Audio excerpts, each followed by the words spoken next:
finding love in all the wrong places. The FBI says scammers will do just about anything to take your money, including stealing your heart. Here's a look at how experts say criminals managed to steal nearly $8 million from Utahns in 1 year alone. I gave him my phone number because he seemed so authentic. It starts with something seemingly harmless.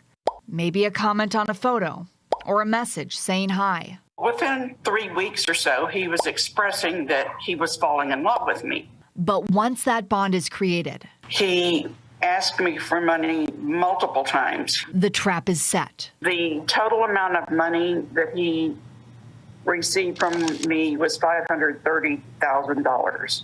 Drew Scown with the FBI says sometimes the scammers spend months developing a relationship with the victim before they bring up money. When they ask for money, then it's a lot easier for them to get them to send the money to them. It's also common for them to say they're working overseas. He told me he had to travel to Turkey for his job. And they'll say they've been in an accident and they need money for medical bills, or all of their identification and computers and phone were stolen.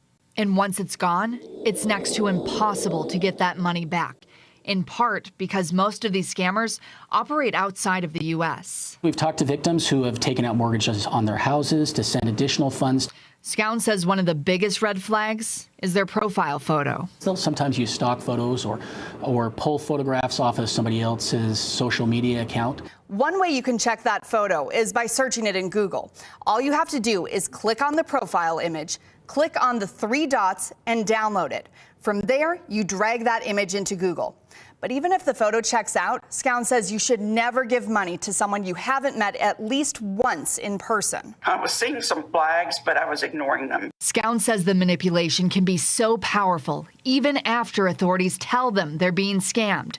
Victims continue to send money. They just want to hold on to the hope that this is real, because the feelings that they've been having are certainly real. How could I have fallen for this? Falling in love cost Arlene her retirement. That's why I'm still working at almost the age of 74. She'll never get that money back, but she hopes her story I do not want it to happen to anyone else. Will save someone else from heartache. And the FBI says the scamming can get even worse, with the scammer asking you to help by accepting money from someone in the U.S. and then sending that money overseas. And this makes it even harder to track, and you could be charged with a federal crime.